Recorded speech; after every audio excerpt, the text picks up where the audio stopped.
चलिए देखिए, मैंने कल आपको वेक्टर में ट्रायंगल लॉ पढ़ाया था और उसके बहुत सारे क्वेश्चंस भी जो है आपको दिए थे। मैंने बहुत सारे 8-10 क्वेश्चन दिए थे, है ना। बन भी गए होंगे आपसे, ठीक है। कुछ क्वेश्चंस मैंने क्लास में भी कराए थे और देखो कुछ लोगों से बने नहीं है ना, मैसेज कर रहे थे क्वेश्चन नहीं बने। देखो चलो मैं करा देता हूं आपको। देखिए क्वेश्चन नंबर फर्स्ट,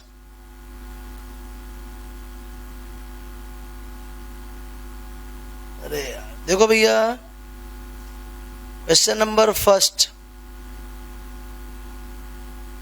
इसमें लिखा है a boy travels 10 metre due north.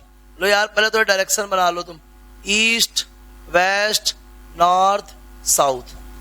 A boy 10 metre due north, ये चला गया बेचारा 10 मीटर नॉर्थ पे।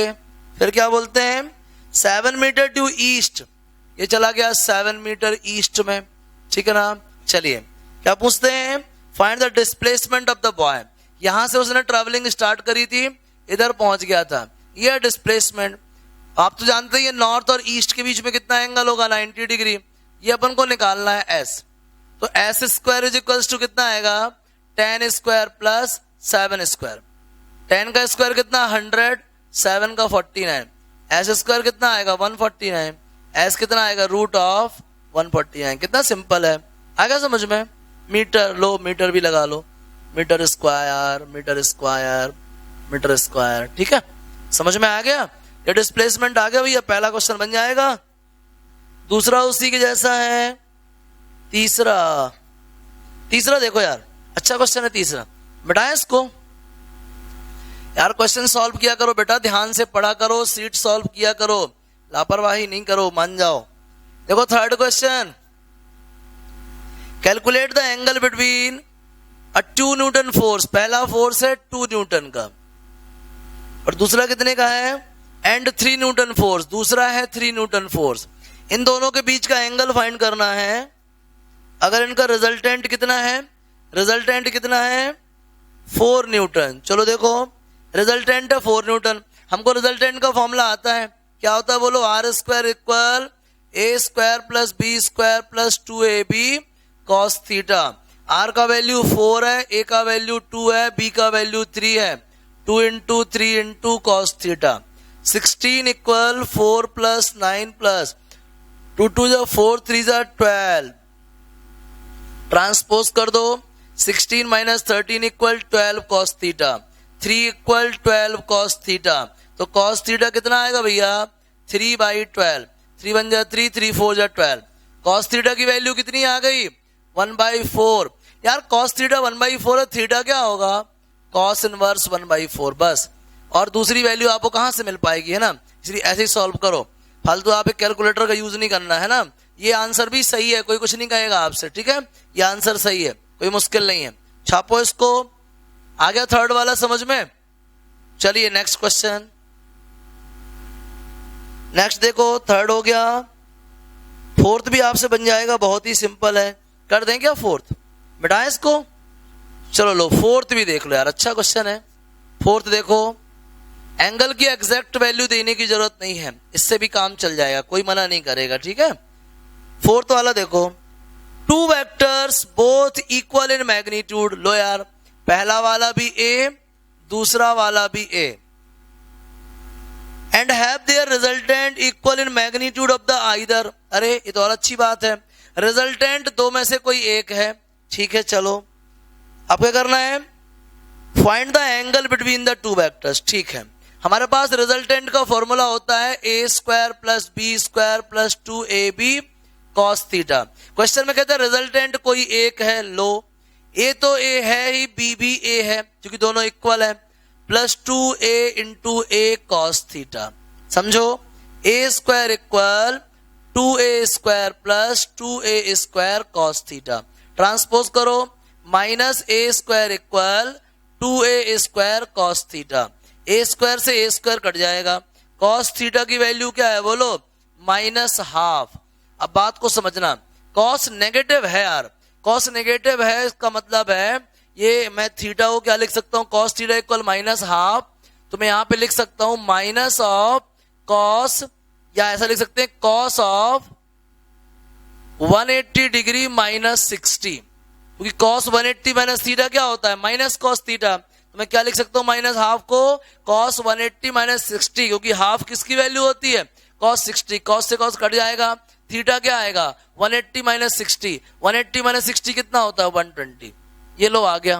क्या प्रॉब्लम भैया बताइए, फोर्थ भी हो गया, समझ रहे हैं बात को, फोर्थ भी आ गया।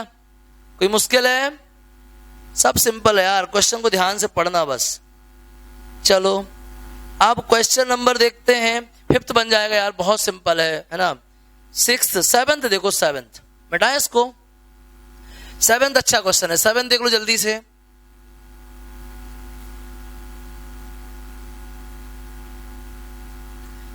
चलो फुर्ती से देखो सेवेंथ वाला। The resultant of P and Q is R. लो यार, P प्लस क्यू इक्वल कितना है R। मुझे बताने की जरूरत नहीं है कि अब फॉर्मूला क्या होगा। आर स्क्वायर इक्वल क्या होगा, P square plus Q square plus 2pq cos of theta. चलो आगे बात करते हैं। बोलता है on reversing the direction of Q the resultant vector becomes S. अगर क्यू की आप डायरेक्शन रिवर्स कर देंगे, नाउ क्यू की डायरेक्शन रिवर्स कर देंगे तो क्या बन जाएगा, रिजल्टेंट एस। मतलब एस इक्वल क्या है, P माइनस क्यू। ठीक है, एस इक्वल क्या होगा बोलो, P minus Q. R equal क्या था, P plus Q. S equal क्या है, P माइनस क्यू। आगे समझो, so that R square plus S square equal 2 times of. ठीक है यार, अब ऐसे समझो मजे की बात, ये था P और ये था क्या, Q। समझ रहे हैं बात को। तो इन के बीच में एंगल यहां पे था थीटा, उस समय रिजल्टेंट क्या था, R था। बात को बहुत ध्यान से समझना, जब ये P और ये Q थे तो रिजल्टेंट क्या था, R। अब मैंने ना Q का डायरेक्शन रिवर्स कर दिया है, बात समझना। अब Q इधर नहीं है, Q किधर है, इधर है। चलिए अब आगे समझिए, ये Q इधर की जगह कहां हो गया, इधर, और ये क्या हो गया, P। अब आगे समझना, इसको आगे बढ़ाओ। पहले थीटा कहां था, इधर था, अब ये दोनों इधर हो गए हैं। ठीक है, अब दूसरी चीज समझो, S भी चेंज हो गया है। ऐसा समझो कि P और Q डायरेक्शन क्या हो चुकी है, इनकी चेंज हो चुकी है, डायरेक्शन चेंज हो गई है। समझ लो ये Q है, P तो इधर ही जा रहा है, Q कहां जाने लगा है, इधर जाने लगा है। तो P और Q के बीच का एंगल कहां बनेगा, यहां। पहले इनके बीच का एंगल कितना था, थीटा था, अब कितना हो गया होगा, 180 डिग्री माइनस थीटा। पहले जब Q इधर जा रहा था तो रिजल्टेंट R था, उस समय P और Q के बीच का एंगल कितना था, थीटा। अब जब Q ने डायरेक्शन चेंज कर ली, Q इधर जाने लगा, P तो वहीं जा रहा है, तो P और Q के बीच का एंगल ये नीचे वाला हो गया। ये थीटा था तो ये क्या होगा, 180 माइनस थीटा। सिंपल है। तो देखिए एस स्क्वायर कितना आएगा, P square plus Q square plus 2pq cos of 180 degree minus theta. आया समझ में। इधर पे क्या था, P square plus Q square plus 2pq cos theta, क्योंकि एंगल थीटा था, और इस केस में Q रिवर्स हो गया है तो क्या होगा, P square plus Q square plus 2pq cos 180 degree minus theta. और हम सब जानते हैं कि कॉस 180 माइनस थीटा क्या होता है, माइनस कॉस थीटा। ये आ गया भैया, लो इसका नाम रखवा दिया मैंने सेकंड, इसका फर्स्ट, दोनों का ऐड करा दो बाई फर्स्ट एंड सेकंड, कर दो दोनों को add. R square plus S square equal P square 2pq 2p square Q square 2q square, ये माइनस 2pq कॉस थीटा, ये प्लस 2pq कॉस थीटा है, दोनों कट जाएंगे। लो यार यही तो आंसर चाहिए था, 2 कॉमन ले लो, P square plus Q square, ये आ गया भैया। क्या मुश्किल है बताओ, R square plus S square equal 2 times of P square plus Q square. कोई मुश्किल है बोलिए, समझ में नहीं आया। ये लीजिए सेवेंथ बता दिया मैंने आपको। जो क्वेश्चन मुझे अच्छा लग रहा था कि हाँ ये आपको बताने की जरूरत है, मैंने वो बता दिया। डायग्राम जरूर बना लीजिएगा, बहुत ही सिंपल है। 8th आपसे बन जाएगा, मुझे भरोसा है। 9th बन जाएगा। 10th बताता हूं मैं आपको, ठीक है। छाप लो, इसको छापना हो तो छापो छापो। अब देखो 10th वाला मिटाएं। देखो भैया 10th क्वेश्चन,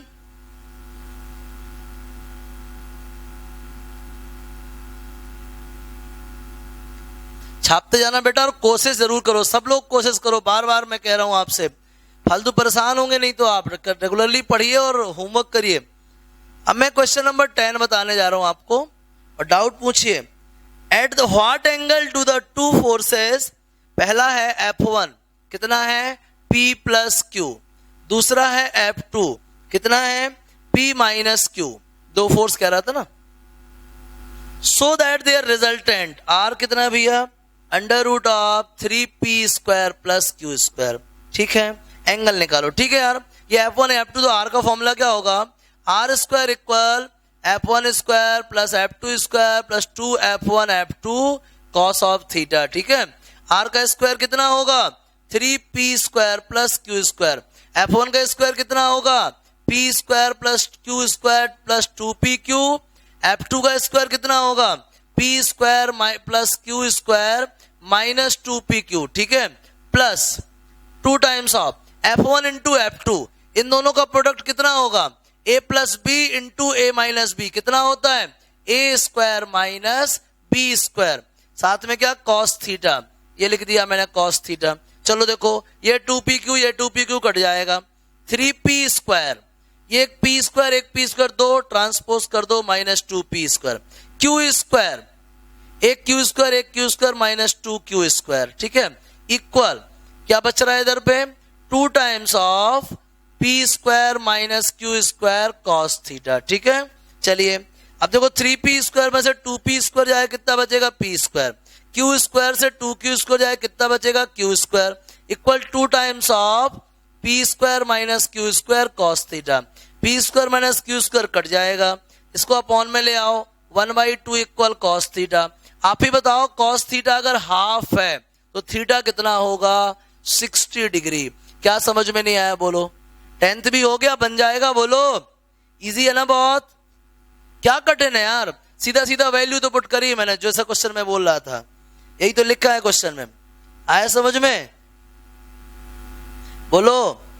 अब 10th के बाद मैं आपको बता देता हूं 13 बता दूं क्या, 13 अच्छा क्वेश्चन है, 14 15 पे एक जैसे हो जाएंगे, 16 भी हो जाएगा, 13 ही बता देता हूं, मिटा दें इसको भैया, छाप लिया छापो जल्दी, देखो चलो 13 बताते हैं, अच्छा क्वेश्चन है 13 देखिए।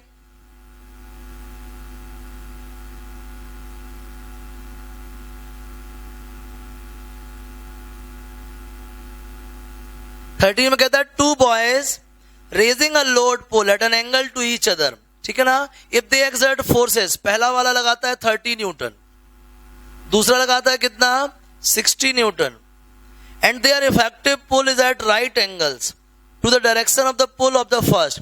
जो इफेक्टिव है ना, जो रिजल्टेंट है वो इसके साथ कितना एंगल बनाता है 90 डिग्री बनाता है 30 के साथ, ठीक है यार कोई बात नहीं।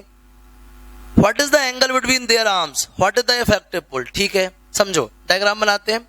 ये हुआ F1 और ये हुआ समझ लो F2 थोड़ी देर के लिए, और ये हुआ इनका रिजल्टेंट, ठीक है ना। ये क्या हुआ, या ऐसा बना लेते हैं अपना ट्राइंगल बनाते हैं, समझ लो ये F2 है, ये F2 है, ठीक है, ये F1 है और ये क्या है F2 है, और ये है इनका रिजल्टेंट, ठीक है। ये क्या है रिजल्टेंट, कितना एंगल बना रहा है इसके साथ 90 डिग्री बना रहा। चलो देखो tan बीटा का मैंने फॉर्मूला लिखाया था आपको, क्या होता था B sin theta upon A plus B cos theta. ये फॉर्मूला कब होता था, ये फॉर्मूला तब होता था जब ये A हो ये B हो और ये क्या हो रिजल्टेंट, तब रिजल्टेंट और A के बीच अगर एंगल बीटा बनता है तो फॉर्मूला क्या होता था B sin theta upon A plus B cos theta. तो ये बीटा किससे किसके बीच का है, रिजल्टेंट और F1 के बीच का, रिजल्टेंट और F1 के बीच का, तो ये हो गया A ये हो गया B। चलो आओ वैल्यू पुट करो, tan बीटा की वैल्यू कितनी है 90 डिग्री, क्वेश्चन में कह रहा है, B कितना है 60 sin थीटा मालूम ही नहीं है, A कितना है 30 प्लस B कितना है 60 cos थीटा, tan 90 की वैल्यू होती है 1/0, तो ये 60 sin theta upon 30 plus 60 cos theta, cross multiply कर दो क्या मिलेगा 30 प्लस 60 cos थीटा इक्वल 0, तो 60 cos थीटा कितना होगा बताओ माइनस का 30, तो cos थीटा कितना होगा बोलो minus half, cos theta minus half है, इसका मतलब क्या हुआ थीटा की वैल्यू 120 डिग्री है, क्योंकि थोड़ी देर पहले हम बता चुका हूं पिछले क्वेश्चन में, है ना। कॉस थीटा अगर -हाफ है, थीटा क्या होगा 120 डिग्री। अब मजे की बात समझो, थीटा मालूम चल गया आपको, रिजल्टेंट का फॉर्मूला क्या होता है, पहले का स्क्वायर प्लस दूसरे का square plus 2ab cos theta square root के साथ। पहला कितना है 30, 30 का स्क्वायर कितना होता है 900, दूसरा कितना है 60, 60 का स्क्वायर कितना होता है 3600, 2 इंटू 30 टू 60 इंटू कॉस 120, और कॉस 120 की वैल्यू तो मालूम ही है आपको, तो 900 और 3600 कितना आएगा 4400 प्लस 2 3 जा 6, 3600 इंटू माइनस का हाफ कट जाए, कितना बचेगा ये 1800, तो कितना आएगा अंडर रूट ऑफ 4400 माइनस 1800। तो बताओ आप 4400 से 1800 माइनस होगा तो कितना बचेगा 2600, और 2600 में 100 निकल आएगा पहले, तो 10 अंडर रूट कितना बोलो 100 पहले निकल आएगा, कितना आ रहा 900 और 36, अरे सॉरी 4500 होगा, सॉरी 4500 45 तो कितना 2700 बचेगा 27। तो देखो पहले तो 100 के लिए 10 निकल आएगा, 27 के लिए 3 निकल आएगा, अंदर बचेगा √3, 30√3 आएगा भैया। तो रिजल्टेंट कितना आएगा बोलो 30√3, इफेक्टिव पुल कितना आएगा 30√3। लेकिन हमको इस बार डायरेक्शन किससे दी थी ए के साथ, तो बीटा दिया था, क्या दिया था बीटा, हमने बीटा की वैल्यू अप्लाई करी और आंसर ले आए, समझ में आ गया पक्के से। तो आप ये मान के चलो कि जो भी मैंने वेक्टर के प्रॉब्लम दिए थे लगभग मैंने हर वैरायटी का बढ़िया क्वेश्चन करा दिया। फिर भी आपको डाउट है आप तुरंत मुझे मैसेज करिए, कॉल करिए, मैं दोबारा से जो जो क्वेश्चन नहीं बताया हूं वो बता दूंगा और जो बता भी दिया हूं वो भी बता दूंगा, ठीक है ना। रेगुलर रहिए, पढ़ते रहिए, समझ में आ गया। चलो अपन अब आगे बात करते हैं। मैंने आपको पैरेललोग्राम लॉ, पॉलीगन लॉ ऐसा कुछ बताया था, समझ में आ गया सबको। ये फॉर्मूले जो मैंने कल पढ़ाए थे उसी का यूज किया है, उसके अलावा कुछ भी नहीं है, और हर फॉर्मूले का मतलब बताया था मैंने आपको, ठीक है, डायग्राम के साथ। ये डायग्राम याद रखिए आप, ये रिजल्टेंट है ए और बी, ठीक है। फिर भी कोई टर्म समझ में ना आए तो कॉल कर लेना, ठीक है। चलो देखो बेटा आगे, मैंने आपको कल ट्राइंगल लॉ के बारे में बता दिया था, मैं आपको कुछ पैरेललोग्राम की चर्चा कर रहा था, कुछ पॉलीगन लॉ की, ठीक है ना। समझो पैरेललोग्राम लॉ क्या होता है, बात को अच्छे समझिएगा। पैरेललोग्राम लॉ क्या है, ठीक है। मैंने आपको ट्राइंगल लॉ बताया था, मेन बेसिक लॉ वही है, ठीक है ना। समझो पैरेललोग्राम लॉ होता क्या है। पैरेललोग्राम लॉ, ये पैरेललोग्राम लॉ भी वेक्टर एडिशन का ज्योमेट्रिकल लॉ है, ठीक है ना। किसका लॉ है, वेक्टर एडिशन का। इसमें क्या कहते हैं, whenever we consider the two vectors as the two adjacent sides of the parallelogram, let us consider the two vectors as two sides of parallelogram, two adjacent sides of parallelogram, then the resultant of vectors will represented by the diagonal passes through that point। क्या बोला, अगर हम दो vectors को parallelogram की दो side कह दें, क्या बोला, जैसे मान लो ये पैरेललोग्राम की दो साइड है, ए बी और कौन बी सी, ये ज्यादा झुक गई है ना, ए बी और ये क्या बी सी। मैंने पैरेललोग्राम की दो एडजेसेंट साइड ले ली ए बी और बी सी, और हमें जिन दो वेक्टर्स का एडिशन करना है उसमें से एक वेक्टर को ए बी बोल दिया और दूसरे वेक्टर को क्या बोल दिया बी सी बोल दिया। समझ में आया क्या बोला, शुरुआत से लॉ समझो। If we consider the two vectors as the two adjacent sides of the parallelogram, then their resultant will represented by the diagonal of the parallelogram passes through that point, ठीक है ना। समझिए ये हुआ आपका क्या पैरेललोग्राम, ये लो यार ये हुआ पैरेललोग्राम। ये दो वेक्टर मैंने ले लिया एडजेसेंट साइड्स, तो ये क्या कहलाएगा, ये हुआ डायगोनल। तो इन दो वेक्टर्स का रिजल्टेंट कौन बताता है, ये डायगोनल बताता है। कौन बताता है, डायगोनल। क्या बोलेंगे, what is the parallelogram law, whenever we consider the two vectors as the two adjacent sides of the parallelogram, then the resultant of these vectors will represented by the diagonal passes through that point, ठीक है ना। तो parallelogram की अगर हम दो sides को दो वेक्टर बोलें तो उन वेक्टर्स का रिजल्टेंट कौन बताएगा, उस पैरेललोग्राम का डायगोनल। कौन बताएगा, उस पैरेललोग्राम का डायगोनल बताएगा। चलिए ये पैरेललोग्राम ABCD था, मैंने दो वेक्टर्स को AB और BC मान लिया था, तो इनका रिजल्टेंट कौन बताएगा, AC, ट्राइंगल लॉ में भी कुछ ऐसे ही होता था, AC equal AB plus BC, मतलब ट्राइंगल लॉ फंडामेंटल लॉ है। समझ में आ गया?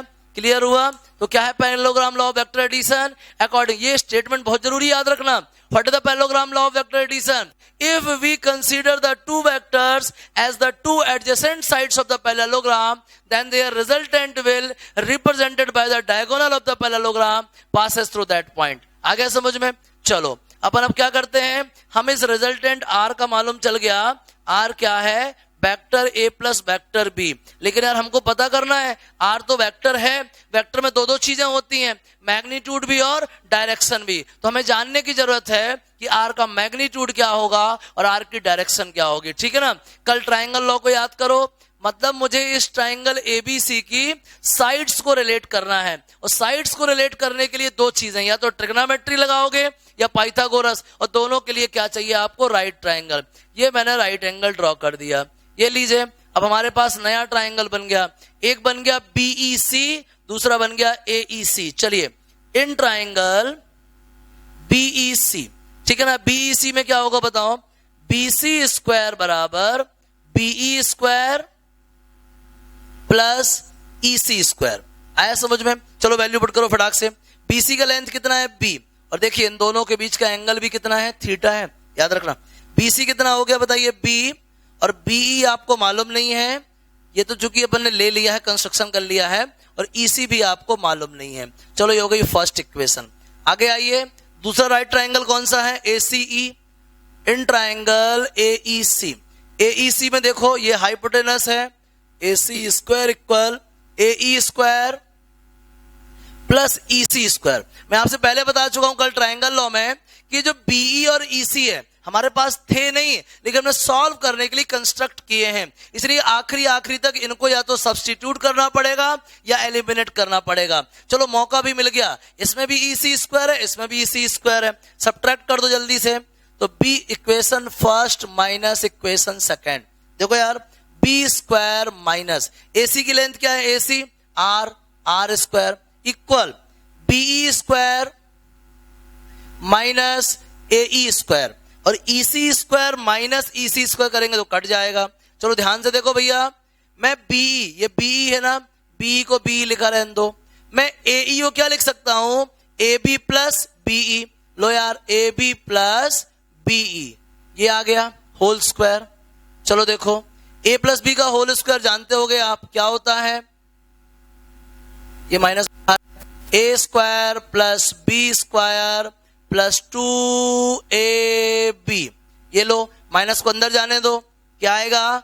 B square minus R square equal BE square minus AB square minus BE square minus 2AB into BE। चलो देखो, B स्क्वायर कट जाएगा, B square minus R square equal AB कितना है? AB तो A है, minus A square minus 2 times of AB कितना है? A।